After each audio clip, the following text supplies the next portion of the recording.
El mar de Cortés guarda secretos que las mareas nunca arrastran. En 2019, mientras el gobierno federal combatía el narcotráfico con operativos militares, el crimen organizado encontró un negocio más discreto y devastador: robar embarcaciones pesqueras.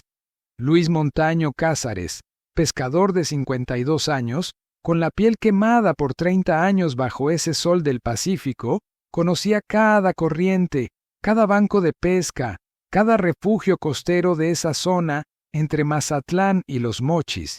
Pero en octubre de ese año, cuando piratas marinos robaron su panga la Guadalupana y asesinaron a su hijo menor, Ramón, durante un abordaje nocturno, algo se rompió en él. La fiscalía cerró el caso por falta de pruebas. Su esposa Leticia cayó en depresión profunda y Luis tomó una decisión. Si el sistema no llevaría justicia al mar, él la llevaría. Entre diciembre de 2019 y marzo de 2020, más de 8 cuerpos aparecieron flotando en las aguas del Golfo de California, cada uno con la misma firma, un chaleco salvavidas naranja con el nombre Ramón bordado. La policía ministerial lo llamó asesino. Los pescadores lo llamaron justiciero, pero cuando fue capturado en una operación conjunta con la Marina, sosteniendo la placa 2000-2429 LM frente a la cámara, su rostro agotado contaba una historia que ningún tribunal podría juzgar completamente. En los archivos de la Policía Ministerial del Estado de Sinaloa, existe un expediente que los agentes veteranos consultan con frecuencia, no por procedimiento, sino por fascinación. El número de caso 2000-2429 LM corresponde a Luis Ernesto Montaño Cázares, pescador de 52 años arrestado en abril de 2020 tras una persecución que duró 4 meses. 8 homicidios confirmados por balística y evidencia marítima. Otros 3 casos probables que permanecen sin resolver. Todos los cuerpos encontrados en el mar, siempre con la misma evidencia dejada cerca. Un chaleco salvavidas naranja con el nombre Ramón bordado en hilo azul. Luis no era un criminal profesional.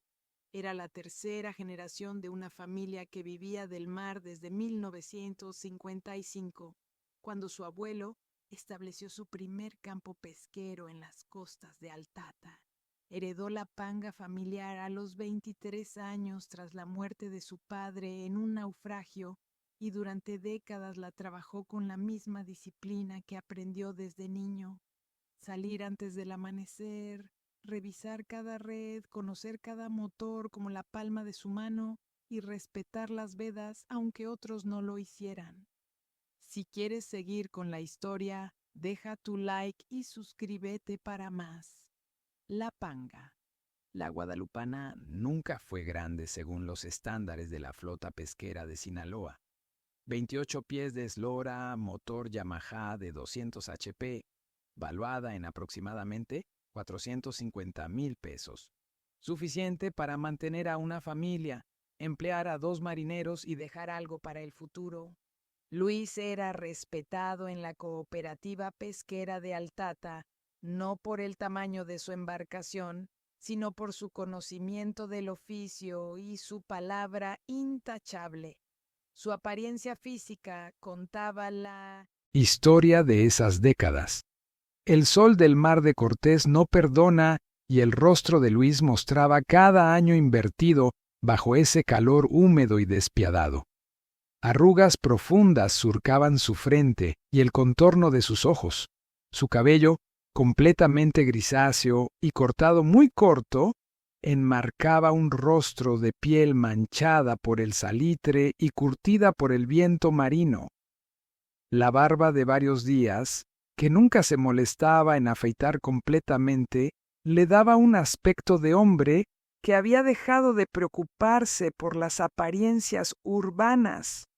Sus manos eran gruesas, con callos en las palmas por décadas de jalar redes y cabos. Sus ojos, color café oscuro, revelaban noches sin dormir que se habían acumulado durante años. Pero lo que distinguía a Luis de otros pescadores era una habilidad transmitida por su abuelo. Navegar sin GPS, podía orientarse por las estrellas, leer las corrientes marinas, predecir cambios de clima observando el comportamiento de las aves y los peces. Conocía cada bajo rocoso, cada zona de arrecife, cada punto donde las corrientes creaban remolinos. 30 años de salidas al mar le habían enseñado a moverse entre las olas como si la panga fuera extensión de su propio cuerpo. En las reuniones de la cooperativa, otros pescadores lo consultaban sobre rutas seguras y zonas productivas. Luis siempre daba el mismo consejo: conocer el mar mejor que los piratas, Invertir en radio VHF, reportar todo a Capitanía de Puerto. Creía en el sistema. Creía que las autoridades marítimas funcionaban si uno hacía su parte. Esa creencia moriría en octubre de 2019. El apodo "el pesquero justiciero" no lo inventó él. Surgió en diciembre de ese año, después de que los primeros cuerpos aparecieran flotando en el Golfo de California, con ese chaleco naranja dejado como firma. Los periódicos locales comenzaron a especular. Las redes sociales crearon teorías. Algunos decían que era un grupo de pescadores organizados, otros un sicario contratado por la comunidad costera. Pocos imaginaban que era un solo hombre de 52 años, con una escopeta recortada y una panga prestada, movido no por dinero ni por gloria, sino por algo mucho más simple y devastador: el vacío que deja un hijo muerto y la certeza de que nadie más haría justicia. Luis nunca buscó ser leyenda, buscó equilibrar una balanza que el sistema había abandonado. Enero de 2019 comenzó como cualquier otro año en el campo pesquero de Altata. La temporada de camarón había sido generosa, lo que significaba ingresos estables para los próximos meses. Luis despertaba cada madrugada a las 3:30, preparaba café en la estufa de gas de su casa de bloc y salía al muelle mientras el cielo todavía estaba oscuro. Leticia, su esposa de 29 años de matrimonio, manejaba la venta del producto desde un pequeño local en el mercado de mariscos de Culiacán. Era un ritmo conocido, cómodo, predecible, pero ese año traía algo especial. Ramón, su hijo menor de 21 años, había decidido dedicarse completamente a la pesca. El muchacho había intentado estudiar ingeniería en acuacultura en la Universidad Autónoma de Sinaloa, pero después de 2 años dejó la carrera. La vida universitaria no era para él. El mar lo llamaba, igual que había llamado a su padre y a su abuelo antes que él. Para Luis esa decisión fue agridulce. Por un lado, significaba que la tradición familiar continuaría.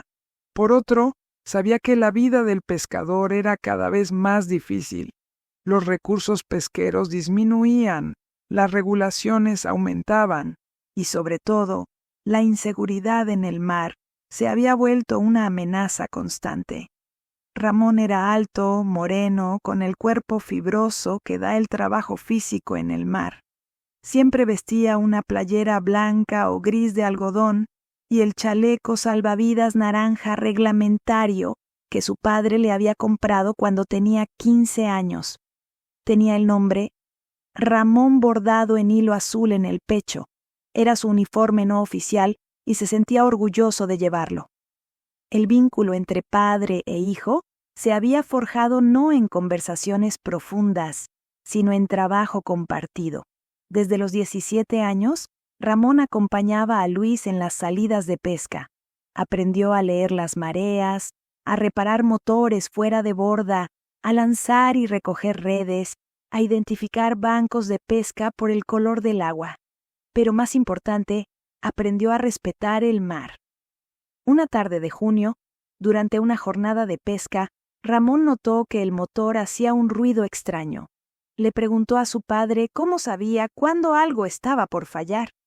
Luis apagó el motor, dejó que la panga se meciera en las olas y explicó que después de 30 años conocía cada sonido, cada vibración.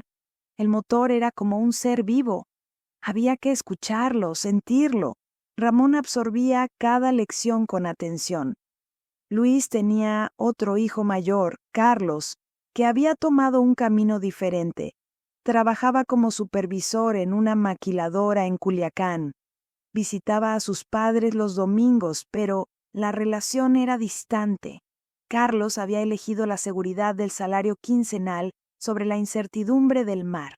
Luis lo respetaba, pero Ramón era diferente. Ramón tenía sal en la sangre. Leticia observaba esa relación con una mezcla de orgullo y preocupación. Ramón era su hijo menor, el más apegado a ella. El parto había sido complicado y los médicos le advirtieron que no podría tener más hijos después de él. Eso hacía que cada logro del muchacho fuera más significativo, cada riesgo más aterrador. En julio, las reuniones de la cooperativa pesquera comenzaron a llenarse de reportes alarmantes.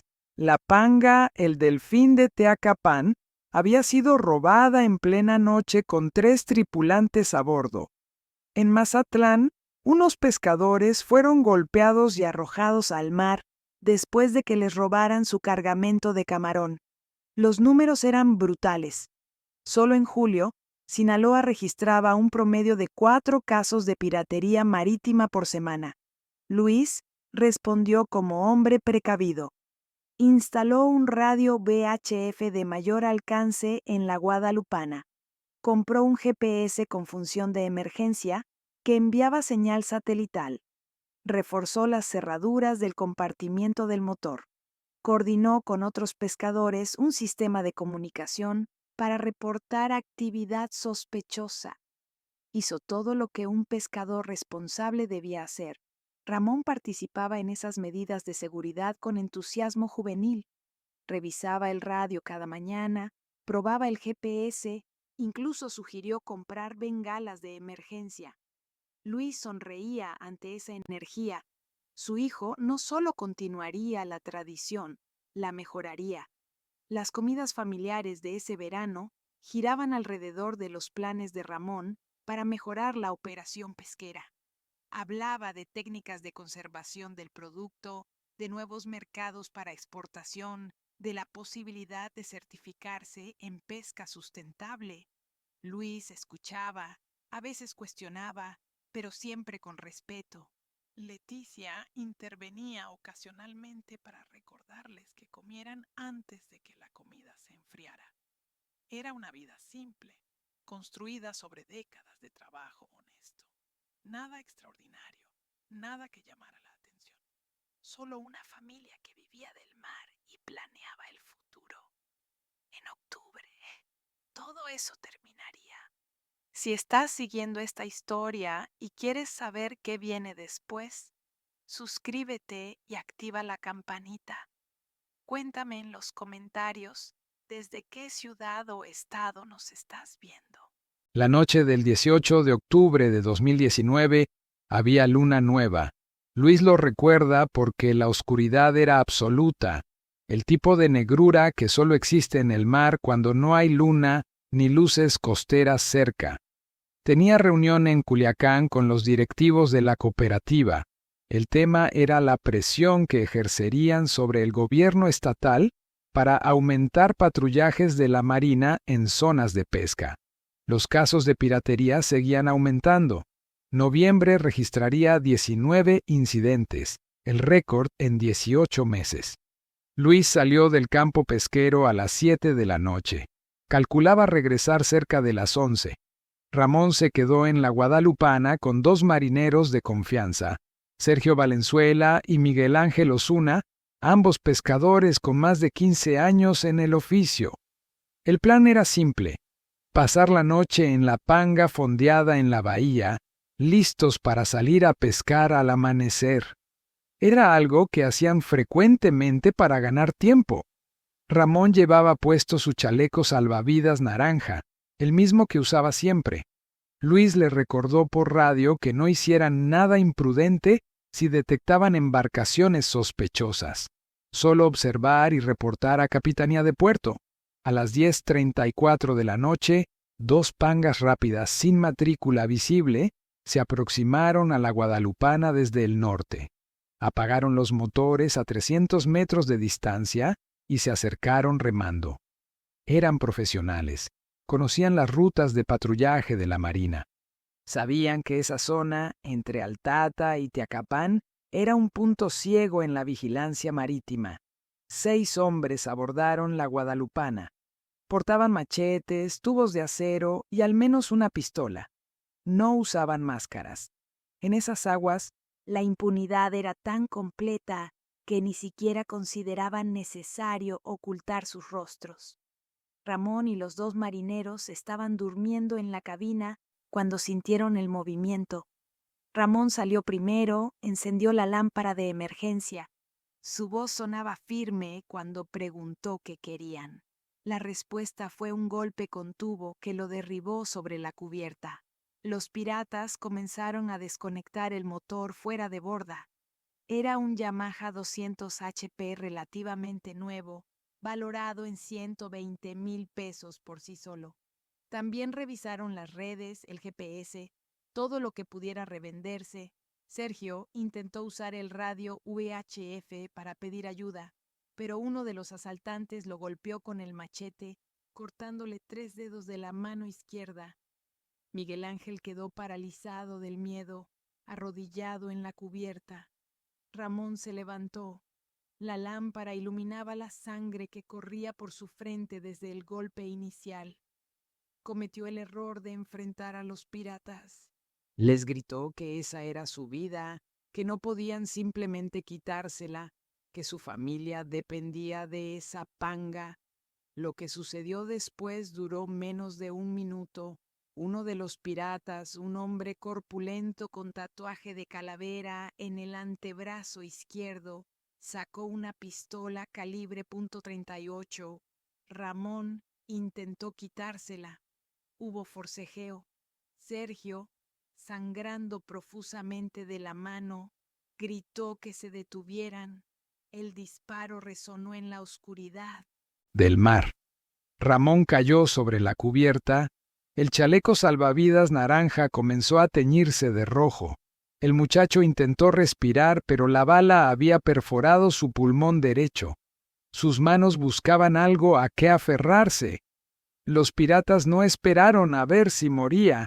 Terminaron de desmontar el motor, lo cargaron en una de sus pangas junto con redes, el GPS y todo lo de valor. Dejaron a Ramón sangrando, a Sergio mutilado y a Miguel Ángel en shock. Las 2 pangas arrancaron sus motores y desaparecieron hacia el norte.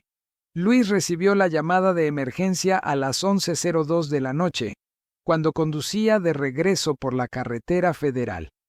Era Sergio, con voz desesperada, gritando que Ramón estaba herido, que necesitaban ayuda, que se desangraba. Luis aceleró. Llegó al muelle de Altata en 18 minutos. Otros pescadores ya estaban preparando una panga de rescate.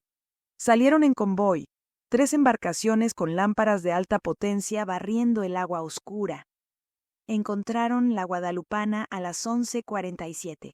Ramón estaba tendido sobre la cubierta, el chaleco salvavidas empapado en sangre que formaba charcos mezclados con agua de mar. Sus ojos todavía estaban abiertos, pero la mirada era distante. Luis lo levantó, lo sostuvo contra su pecho, le ordenó que aguantara. El muchacho tosió sangre, intentó hablar, dijo algo sobre proteger la panga, pidió que no dejaran que se salieran con la suya. A las 11:54, Ramón dejó de respirar. La lancha de la Cruz Roja Marítima llegó 9 minutos después. Los paramédicos confirmaron el fallecimiento. La policía ministerial apareció a las 12:40, 2 horas después del abordaje. La Marina llegó a la 1:15 para realizar la pericia.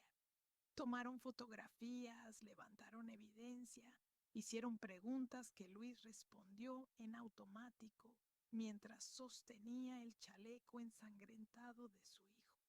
El proceso que siguió fue la segunda herida. El 20 de octubre, más de 150 pescadores asistieron al velorio en el campo pesquero de Altata. El 22, Luis prestó declaración en la Fiscalía General del Estado. Describió las embarcaciones sospechosas, los tiempos aproximados, el tatuaje de calavera que Sergio había mencionado. El 26, un investigador le informó que el caso estaba estancado. No había testigos que pudieran identificar las pangas en la oscuridad. Sergio había perdido mucha sangre y sus recuerdos eran fragmentados. Miguel Ángel estaba en shock postraumático y apenas podía hablar. No había evidencia forense útil. El mar había lavado todo. El 2 de noviembre, un fiscal le sugirió que había sido un error que su hijo enfrentara a hombres armados, como si la culpa fuera de Ramón por defender lo que era suyo. Luis salió de esa oficina con algo roto en su interior. Leticia colapsó el 5 de noviembre. La internaron en una clínica psiquiátrica privada en Culiacán. El diagnóstico fue depresión mayor con episodios de ansiedad aguda. Los médicos recomendaron tratamiento prolongado y posible hospitalización de 3 meses. Luis se quedó solo en su casa del campo pesquero con la certeza de que su hijo había muerto defendiendo su patrimonio y el sistema no haría absolutamente nada al respecto. Sergio Valenzuela quedó incapacitado permanentemente. Perdió 3 dedos de la mano izquierda y desarrolló una infección que requirió más cirugías. No podía trabajar en el mar. Su familia lo llevó a vivir a Guadalajara con un hermano. Luis le dio 50,000 pesos de los ahorros familiares para ayudar con los gastos médicos. Miguel Ángel Osuna no volvió a subirse a una panga. El trauma psicológico fue tan severo que desarrolló ataques de pánico cada vez que veía el mar. Se mudó a Hermosillo y consiguió trabajo en construcción. La Guadalupana quedó fondeada en el muelle, inservible sin motor. Luis no tenía dinero para comprar uno nuevo. Había gastado todo en el tratamiento de Leticia y en ayudar a Sergio. La panga familiar que había sostenido a 3 generaciones ahora era solo un cascarón vacío meciéndose en las mareas. Noviembre de 2019 transcurrió en una niebla de trámites burocráticos y noches insomnes. Luis vendió su camioneta Ford Ranger 2008, lo único de valor que le quedaba. Necesitaba dinero para seguir pagando el tratamiento de Leticia, para cubrir deudas acumuladas, para sobrevivir sin ingresos de la pesca. Se quedó con una motocicleta itálica 150 CTA que usaba para moverse por el campo pesquero. Dejó de asistir a las reuniones de la cooperativa. No soportaba ver a otros pescadores planeando temporadas mientras él no tenía embarcación ni familia completa. La casa se volvió silenciosa, demasiado silenciosa. Luis pasaba las noches sentado en el patio trasero mirando el mar, escuchando el sonido de las olas que antes le parecía reconfortante y ahora solo le recordaba todo lo que había perdido. El chaleco salvavidas de Ramón, lavado pero aún manchado, colgaba de un gancho en la pared de la sala. Los médicos le sugirieron que guardara los objetos personales del muchacho, que el duelo requería distancia. Luis no guardó nada. En las reuniones informales de pescadores en las cantinas del puerto, otros expresaban condolencias que sonaban huecas. Todos sabían que el caso de Ramón no era aislado. Todos compartían el mismo miedo de ser los siguientes, pero nadie hablaba de soluciones reales, solo de medidas paliativas, más radios, más lámparas, más vigilancia propia, como si eso hubiera salvado a alguien. Una noche de mediados de noviembre, Luis abrió el armario donde guardaba su escopeta. Era una Maverick 88 calibre 12, recortada ilegalmente años atrás por un herrero del pueblo para usarla en defensa personal en el mar. La había comprado de segunda mano hacía 10 años. Nunca la usó contra personas. La limpió meticulosamente, verificó el mecanismo, cargó cartuchos de postas. El alcance efectivo era de 30 metros máximo, pero en el mar, en combate cercano, era devastadora. No fue una decisión impulsiva. Luis pasó semanas debatiéndola internamente. Entendía las implicaciones legales, morales, personales. Sabía que cruzar esa línea significaba perder todo lo que le quedaba. Pero cada vez que cerraba los ojos, veía a Ramón tosiendo sangre en sus brazos. Cada vez que escuchaba las noticias, otro pescador reportaba pérdidas o agresiones. Cada vez que llamaba a la fiscalía, recibía la misma respuesta. El caso seguía abierto, pero sin avances. Estableció reglas, un código que seguiría sin excepción. Primero, solo a piratas activos. Personas sorprendidas en el acto de robar embarcaciones o agredir pescadores. Nunca familiares, nunca cómplices pasivos, nunca personas basándose solo en sospechas. Segundo, confirmar la amenaza antes de actuar. No habría errores. Tercero, dejar evidencia de por qué lo hacía. El chaleco salvavidas de Ramón sería esa evidencia. Durante 3 semanas, Luis se dedicó a recopilar información. Visitó discretamente varios puntos de venta de motores fuera de borda usados en Culiacán y Mazatlán, lugares donde se revendía equipo marino robado. Memorizó ubicaciones, vehículos frecuentes, rostros. Trazó mapas con rutas que los piratas usaban después de los robos. Marcó puntos estratégicos en el mar donde podía posicionarse sin ser detectado. Compró un radioescáner de banda marina en el mercado negro de Guasave. Costaron 8,000 pesos, casi todo lo que le quedaba de la venta de su camioneta. También adquirió binoculares marinos Bushnell con visión nocturna básica. Configuró una panga prestada para operaciones nocturnas. Un pescador viejo llamado Abundio Fierro, que conocía a Luis desde niño y había perdido a su propio hijo en un naufragio sospechoso años atrás, le prestó su panga sin hacer preguntas. Era una embarcación de 24 pies, con motor Suzuki 115 HP, que consumía menos gasolina que uno más potente, ideal para patrullajes largos. Luis pintó la panga de gris oscuro, un color que se confunde con el agua en la noche. Instaló silenciadores improvisados en el escape del motor usando tubos de PVC y lana de fibra de vidrio, técnica que había visto usar a contrabandistas años atrás. Verificó que no tuviera elementos reflectantes. La transformó en un fantasma marino. Creó una red de informantes sin que estos supieran que lo eran. En las cantinas de los puertos dejaba caer preguntas casuales sobre embarcaciones robadas. En los talleres donde se reparaban motores, escuchaba conversaciones. Algunos pescadores, agradecidos por ayuda que Luis les había dado en el pasado, le pasaban información sin que él la solicitara directamente. Estudió tácticas de abordaje. Leyó manuales de la Marina sobre operaciones nocturnas que encontró en línea. Practicó maniobrar la panga en oscuridad total, solo con brújula y su conocimiento del mar. A los 52 años, su cuerpo no tenía la resistencia de su juventud, pero décadas de trabajo físico le daban fuerza en brazos y espalda, y la motivación compensaba cualquier deficiencia física. Guardó todo en compartimientos ocultos de la panga prestada, la escopeta recortada envuelta en lona impermeable bajo el piso falso, los binoculares en una caja sellada con el equipo de pesca normal, munición en bolsas Ziploc dentro de un recipiente de herramientas. A simple vista, solo parecía un pescador llevando equipo de trabajo.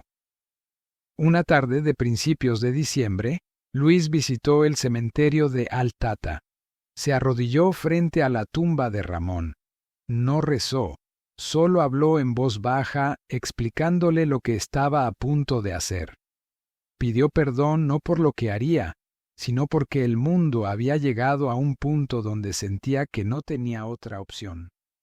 Antes de irse, tomó el chaleco salvavidas naranja que había guardado en una bolsa de plástico. Lo dobló cuidadosamente. Sería su firma, su declaración, su forma de decir que cada acción tenía un nombre y una razón detrás. El 7 de diciembre, Luis Montaño dejó de ser solo un pescador. La información llegó a través de un mecánico de motores fuera de borda en Mazatlán. El hombre, sin saber para qué se usaría el dato, mencionó en una conversación casual que había escuchado a dos individuos planear un abordaje para esa madrugada. El objetivo era una flota de 3 pangas que pescaban camarón en el Banco de Lechuguilla, una zona a 20 millas náuticas al noroeste de Mazatlán. Los piratas sabían que esas embarcaciones cargaban producto fresco y equipo de pesca nuevo, camarón sin registrar, fácil de revender. Luis recibió la información a las 8 de la noche del 7 de diciembre. No preguntó cómo el mecánico sabía esos detalles. No quería comprometerlo. Solo le dio 300 pesos por la cerveza y salió del taller. Llegó al Banco de Lechuguilla 3 horas antes del tiempo estimado del ataque. Conocía bien la zona. Había pescado ahí durante 20 años. Sabía que había una formación rocosa emergida a media milla de distancia donde podía ocultar su panga. Fondeó ahí a las 11 de la noche, apagó todas las luces, esperó. La luna estaba en cuarto creciente, ofreciendo luz parcial.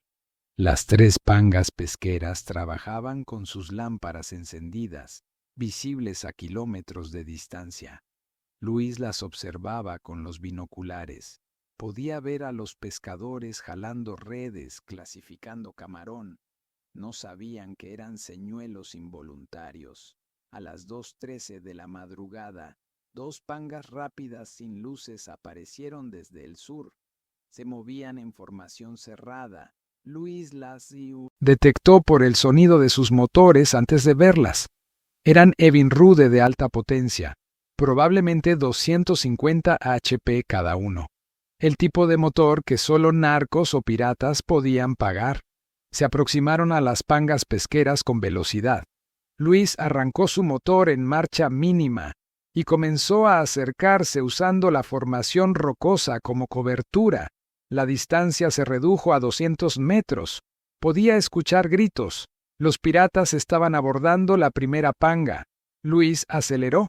Su motor Suzuki 115 no era tan potente como los de los piratas, pero tenía ventaja.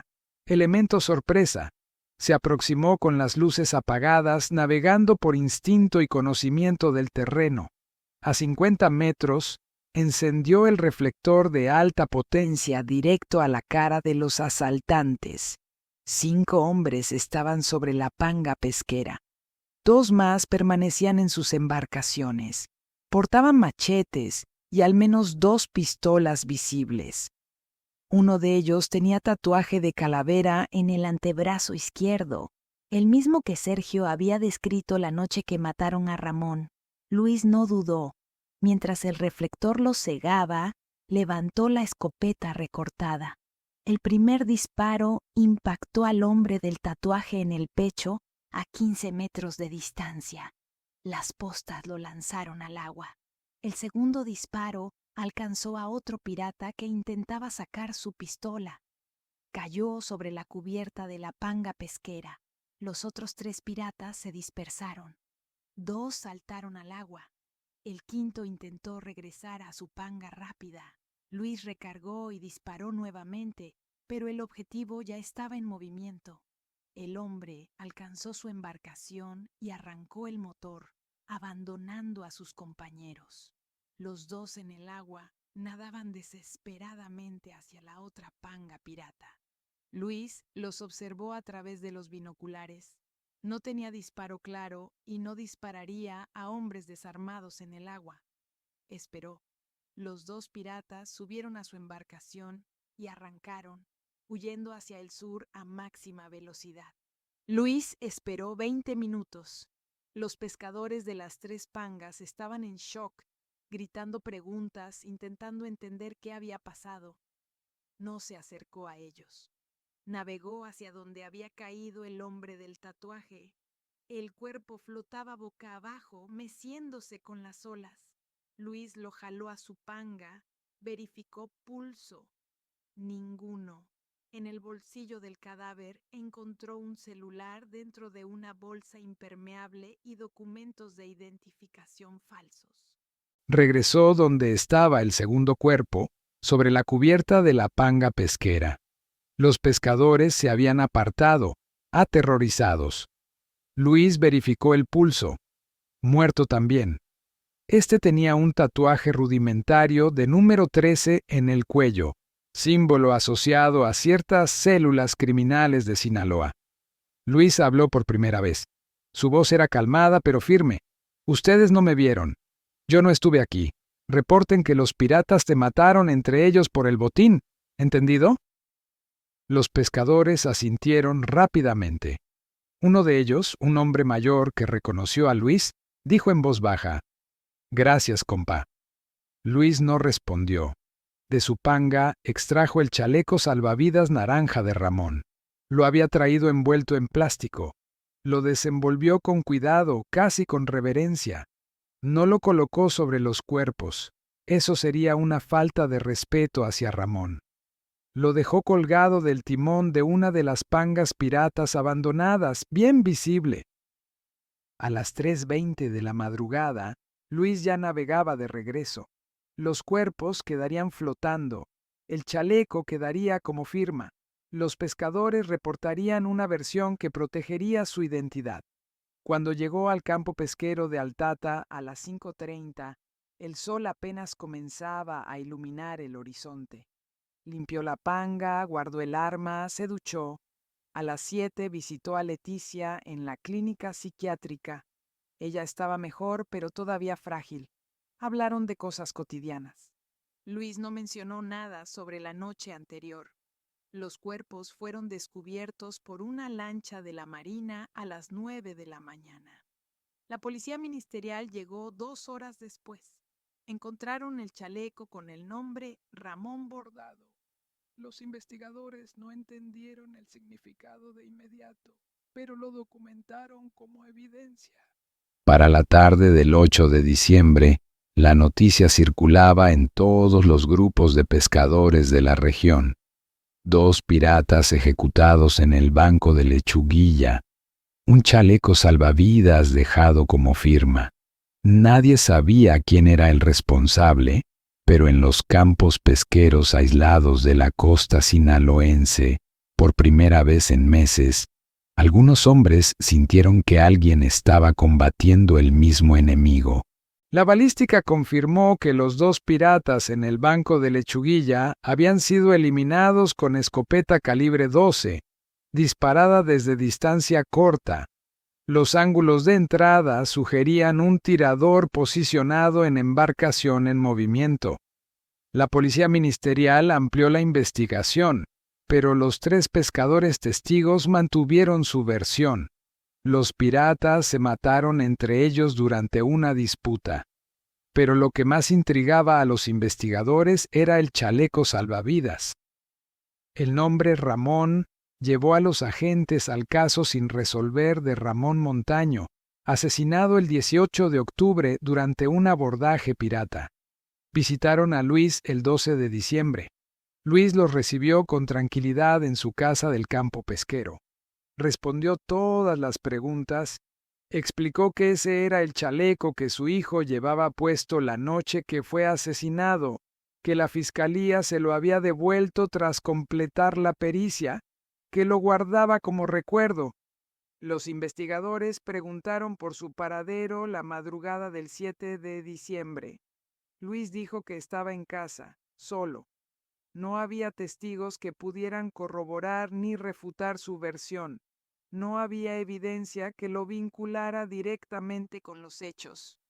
La policía ministerial se fue con más preguntas que respuestas. En los días siguientes, El caso comenzó a tomar dimensiones inesperadas. Un periodista del noroeste de Mazatlán llamado Francisco Beltrán publicó un artículo titulado ¿Justiciero o asesino? El chaleco que aparece en el mar.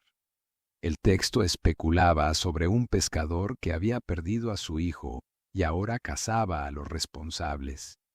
Las redes sociales amplificaron la historia. Algunos comentarios glorificaban al anónimo vengador. Otros lo condenaban como criminal. Francisco Beltrán había cubierto casos de piratería marítima durante 4 años. Conocía los números, los patrones, la frustración de las comunidades costeras. Cuando escuchó sobre el chaleco en el banco de Lechuguilla, investigó el nombre Ramón. Encontró la historia de Ramón Montaño. Conectó los puntos. No tenía pruebas concretas, pero su instinto periodístico le decía que estaba frente a algo significativo. El 20 de diciembre, Francisco recibió un mensaje anónimo en su correo electrónico. No había remitente identificable. El texto era escueto. Si quiere entender el chaleco naranja, pregunte cuántos casos de piratería marítima ha cerrado la Fiscalía este año. Luego pregunte cuántos pescadores han perdido familiares. Los números cuentan la historia. Francisco hizo la tarea. Solicitó información pública a la Fiscalía General del Estado de Sinaloa. 68 casos de piratería marítima reportados entre enero y noviembre de 2019. Tasa de resolución: 4%. Pescadores o familiares heridos o muertos en enfrentamientos con piratas: 11 en lo que iba del año. Ningún caso resuelto completamente. Publicó esos números en un segundo artículo el 22 de diciembre. 2 horas después de la publicación, su teléfono sonó. Número bloqueado. Una voz masculina, mayor, cansada. Usted escribió sobre el chaleco. Si realmente quiere saber por qué está ahí, busque los lugares donde aparecen los cuerpos. No es aleatorio. Es donde el sistema falló. La llamada duró menos de 1 minuto. Francisco intentó rastrear el número sin éxito, pero guardó la grabación. Esa voz le decía algo que su experiencia confirmaba. Quienquiera que estuviera detrás de esto no era un sicario común. Era alguien con propósito claro y conocimiento del mar. Mientras tanto, Luis ejecutó su segunda operación el 23 de diciembre en Teacapán. Esta vez el método fue distinto. Había recibido información sobre una red de receptores de embarcaciones robadas que operaba desde un taller mecánico en las afueras del pueblo. No eran los piratas que abordaban, pero eran parte de la cadena. Compraban pangas robadas, cambiaban matrículas, revendían motores. Luis pasó 3 noches vigilando el taller con sus binoculares desde una posición en la costa. La tercera noche, 2 pangas fueron llevadas al taller cerca de las 11 de la noche. Reconoció una de ellas. Era La Esperanza, robada a la familia Quintero 2 semanas atrás. La noticia había circulado en la cooperativa. El padre de familia, José Quintero, estaba desesperado. Esa panga era su único medio de subsistencia. 3 hombres descargaban equipo de las embarcaciones. Luis esperó hasta estar seguro de que estaban procesando material robado.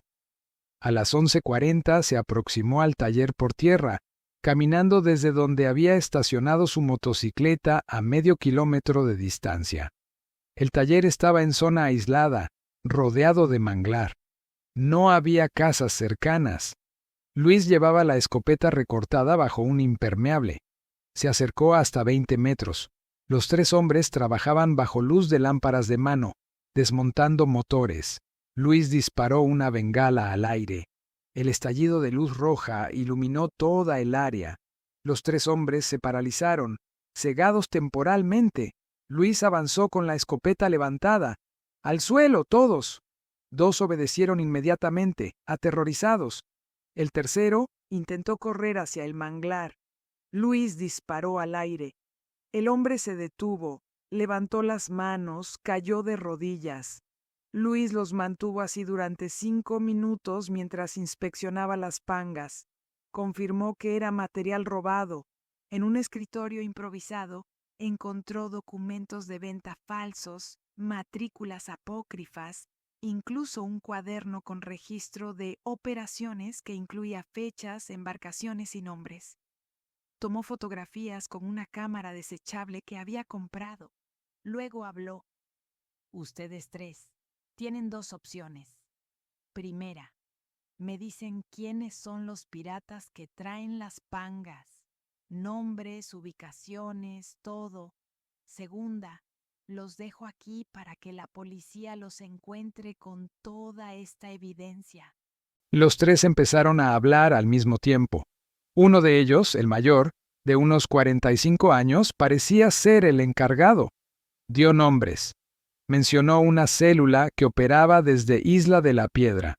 Habló de un líder apodado El Tiburón, que coordinaba los abordajes. Dio ubicaciones de 2 talleres más en Mazatlán y Escuinapa. Luis grabó todo mentalmente. No tenía grabadora. Cuando terminaron de hablar, les ordenó: ahora quédense quietos. No se muevan por 30 minutos o regreso. No regresaría. Era amenaza vacía. Luis no iba a matarlos. No habían cometido violencia directa, pero necesitaba tiempo para escapar.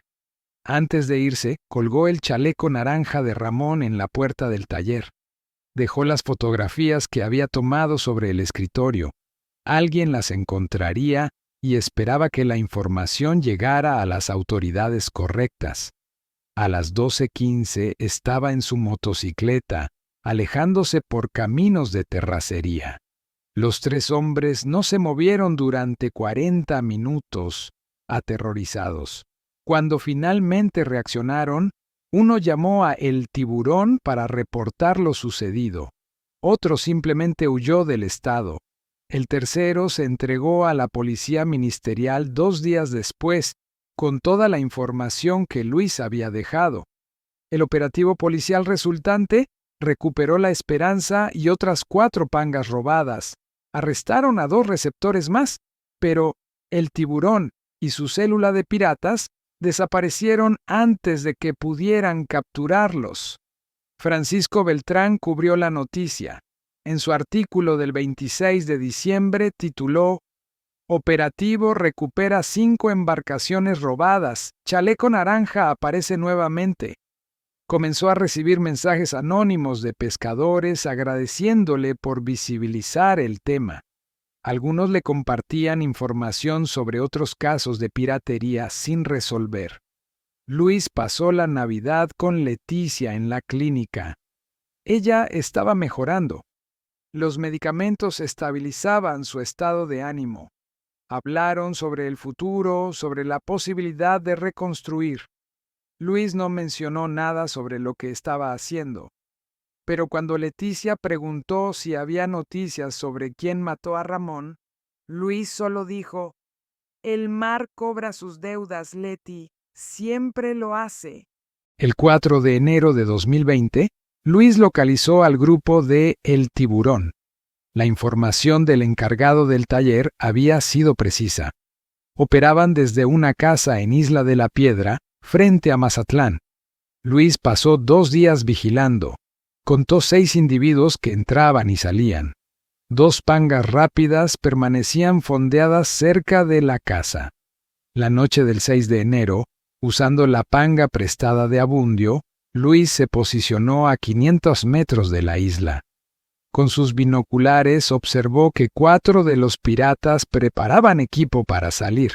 Cargaban armas, cuerdas, herramientas de corte. Otro abordaje planeado. Luis esperó. A las 10:30 de la noche, las 2 pangas piratas salieron hacia el norte. Luis las siguió a distancia, sin luces, navegando por instinto. Las pangas se dirigieron hacia una zona de pesca deportiva cerca de Playa Cerritos. Había 5 lanchas de turistas fondeadas, esperando el amanecer para pescar dorado. Los piratas se aproximaron en silencio. Luis aceleró. No esperaría a que abordaran. esta vez actuaría preventivamente. A 100 metros, encendió su reflector y aceleró a máxima velocidad, colocándose entre las pangas piratas y las lanchas de turistas. Los piratas se confundieron. Uno gritó pensando que era patrulla de la marina. Luis no dio tiempo para reaccionar. Disparó hacia la primera panga, apuntando bajo hacia el casco. Las postas perforaron la fibra de vidrio. El agua comenzó a entrar. La segunda panga intentó huir. Luis la persiguió. Su motor Suzuki 115 no era match para el Evinrude 250 de los piratas, pero conocía el terreno. Los piratas, desesperados, intentaron tomar un atajo por una zona de bajos rocosos. Luis sabía que era trampa mortal con marea baja. El sonido del impacto fue terrible. La panga pirata golpeó una formación rocosa sumergida a 30 nudos de velocidad. El casco se destrozó. 3 de los 4 ocupantes salieron volando. Uno quedó atrapado en los restos. Luis se aproximó con precaución. 2 piratas nadaban hacia la costa. El tercero flotaba inmóvil, probablemente con la espina dorsal rota. El cuarto gritaba, atrapado entre los restos del casco y el motor que lo aplastaba contra las rocas. Luis enfrentó un dilema moral. El hombre atrapado estaba muriendo lentamente. Era cruel dejarlo así, pero tampoco podía ayudarlo sin exponerse. Tomó la decisión en 10 segundos. Se acercó lo suficiente para ver el rostro del hombre. Era joven, quizá 25 años. Tenía tatuajes de lágrimas bajo el ojo izquierdo. Luis disparó una vez. Muerte instantánea. Era piedad, no venganza. Regresó donde estaba la primera panga hundiéndose. Los 2 piratas seguían ahí, aferrándose al casco mientras se llenaba de agua. Luis los observó. Podía dejarlos para que se ahogaran o disparar. No hizo ninguna de las 2 cosas. Les lanzó un cabo. Agárrense y cállense. Los remolcó hasta aguas poco profundas, donde pudieran tocar fondo con los pies. Luego cortó el cabo y se alejó. Los había dejado vivos intencionalmente. Quería que llevaran un mensaje. El mar tenía un nuevo depredador. Antes de irse, colgó el chaleco naranja de Ramón en los restos de la panga estrellada contra las rocas. El saldo de esa noche: 2 piratas muertos, 4 vivos pero sin embarcaciones ni equipo, 5 lanchas de turistas salvadas de un asalto que ni siquiera supieron que estaba a punto de suceder. La policía ministerial encontró los restos al amanecer. Francisco Beltrán publicó: Piratas mueren en accidente durante persecución. Chaleco naranja aparece nuevamente. Pero ahora había un nuevo problema. Los 2 piratas sobrevivientes hablaron. En el reclusorio de Mazatlán contaron su versión. No fue accidente, fue un pescador fantasma que los cazó. La historia llegó a oídos de las células criminales más organizadas. El tiburón, cuyo verdadero nombre era Ezequiel Gastelum, de 38 años, expescador convertido en líder pirata, puso precio a la cabeza del desconocido. 100,000 pesos para quien lo identificara. Luis supo de la recompensa por un pescador amigo que tenía contactos en el bajo mundo. No le preocupó. Si algo sabía hacer era moverse en el mar sin ser visto. Llevaba 30 años haciéndolo. La 4ª operación fue el 15 de enero. Luis interceptó un transporte de motores fuera de borda robados que se dirigía hacia Culiacán por carretera. No fue operación marítima, sino terrestre. Usó su motocicleta y la escopeta. 3 receptores murieron en el enfrentamiento en un camino de terracería cerca de Costa Rica, Sinaloa. Dejó el chaleco naranja sobre el parabrisas de la camioneta que transportaba los motores robados. Para mediados de enero, 6 cuerpos habían aparecido vinculados al caso del chaleco naranja. La policía ministerial aumentó la recompensa por información. La fiscalía formó un equipo especial, pero en las comunidades pesqueras las conversaciones habían cambiado. En las cooperativas, los pescadores hablaban en voz baja sobre el vengador. Algunos dejaban sobres con dinero en lugares específicos del muelle, creyendo que ayudarían a quien hacía lo que el gobierno no hacía. Luis nunca solicitó esos fondos, pero ocasionalmente los encontraba. Los usaba para munición y gasolina. Francisco Beltrán siguió investigando, entrevistó a pescadores que habían perdido familiares, habló con agentes de la policía ministerial fuera de registro, recopiló testimonios de personas que vivían cerca de donde aparecían los cuerpos.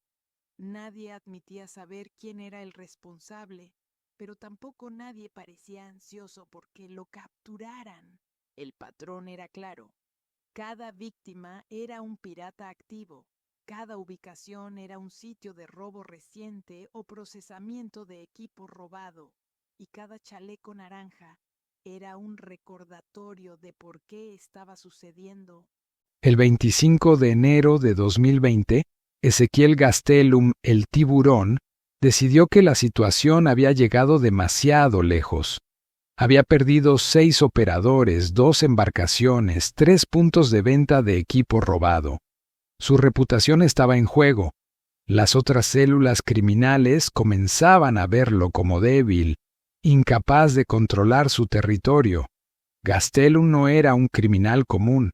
Ex militar, había servido en la Marina durante 8 años antes de ser dado de baja deshonrosa por tráfico de combustible.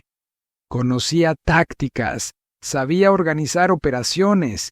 Si alguien estaba cazando a sus hombres, él cazaría al cazador. Puso a trabajar su red de informantes. Ofreció dinero por cualquier información sobre pescadores solitarios, pangas que navegaban de noche sin razón aparente, comportamiento extraño en los muelles. La información llegó rápido. Varios pescadores mencionaron a Luis Montaño. Vivía solo después de que su esposa fuera internada. Su hijo había muerto en un abordaje pirata. Ya no pescaba comercialmente, pero se le veía salir de noche en una panga que no era suya. Gastelum conectó los puntos.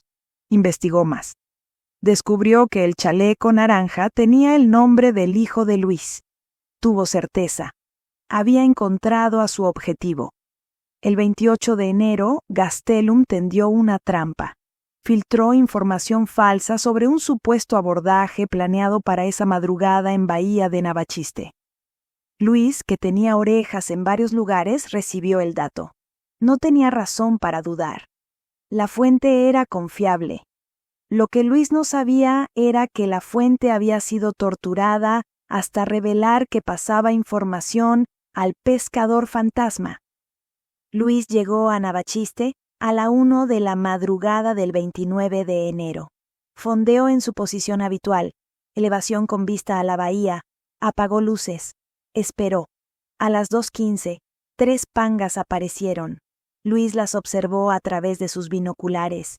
Había algo diferente. Se movían demasiado coordinadas. Formación militar. Comprendió tarde. Era emboscada. Las 3 pangas lo habían localizado con equipo de visión nocturna profesional. Gastelum había invertido en tecnología. En segundos, las embarcaciones lo rodearon. Reflectores de alta potencia se encendieron simultáneamente desde todas direcciones. Una voz amplificada por megáfono. Montaño, tira el arma, estás rodeado. Luis evaluó opciones en microsegundos. 3 pangas, probablemente 12 hombres armados, equipo militar. No había escape por mar. Arrancó su motor a máxima potencia y navegó hacia la costa. Las pangas lo persiguieron. La ventaja de Luis era conocimiento del terreno. Navachiste tiene canales de manglar estrechos e imposibles de navegar en la oscuridad sin experiencia local. Luis entró a uno a toda velocidad, esquivando raíces sumergidas por memoria muscular.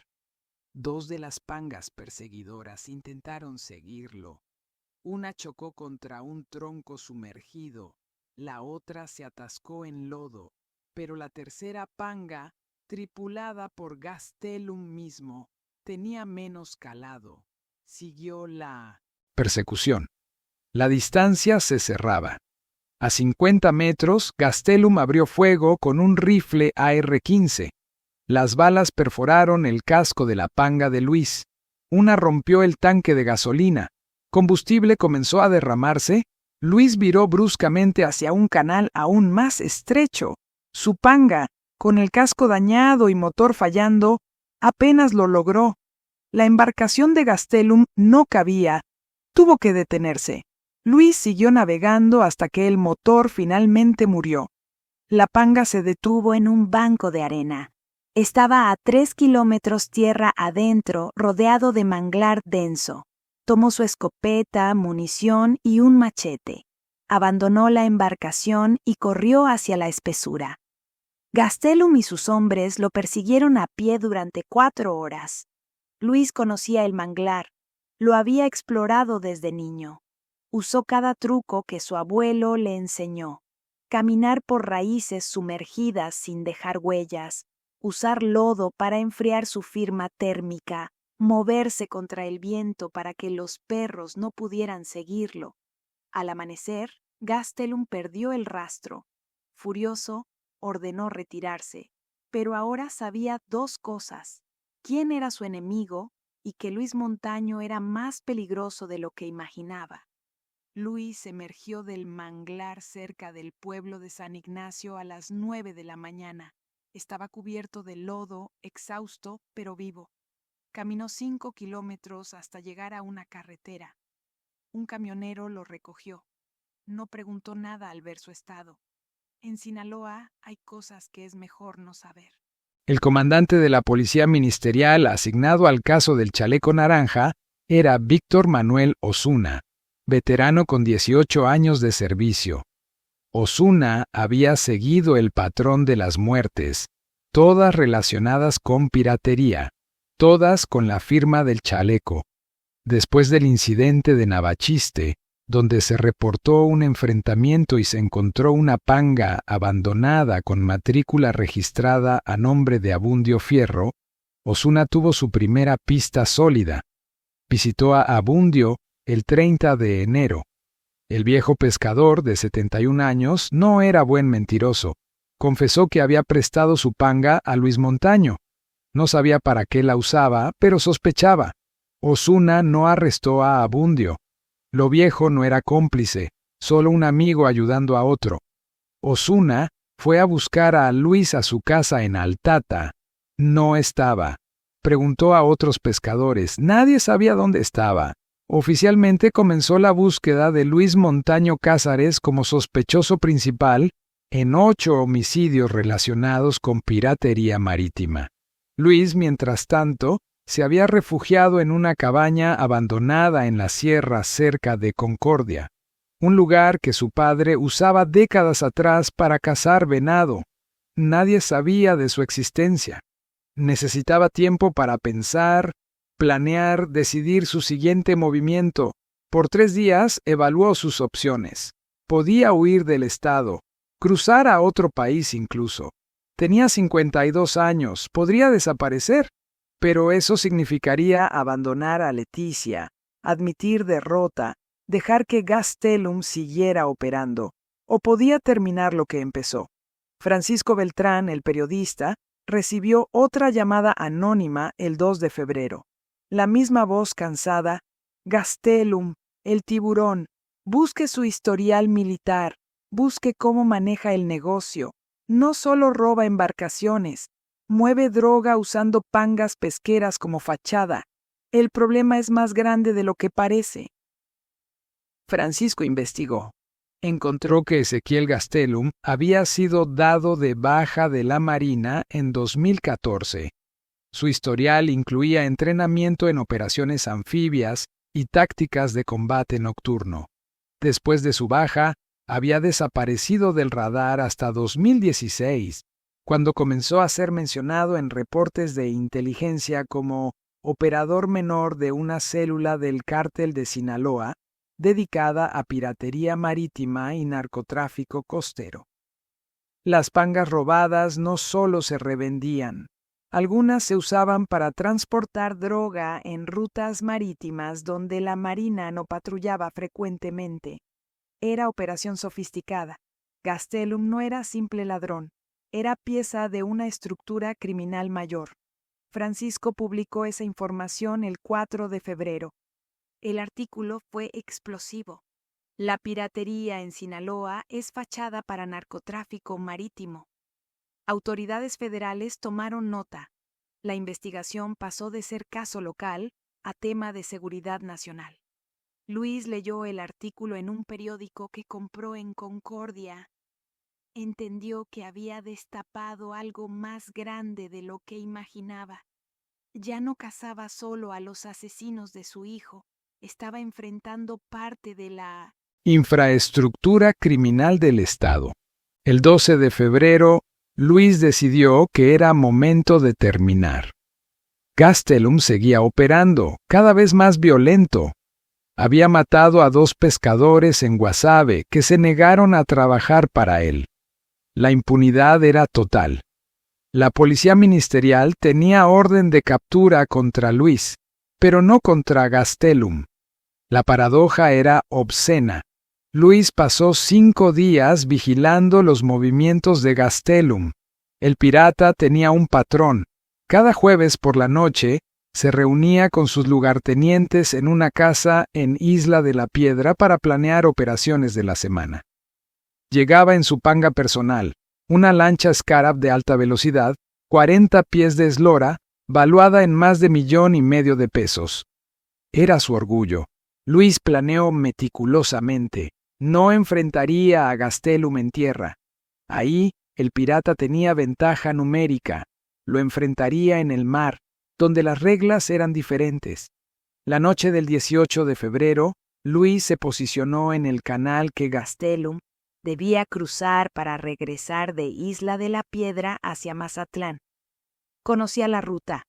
La había visto 3 jueves seguidos. Gastelum era predecible.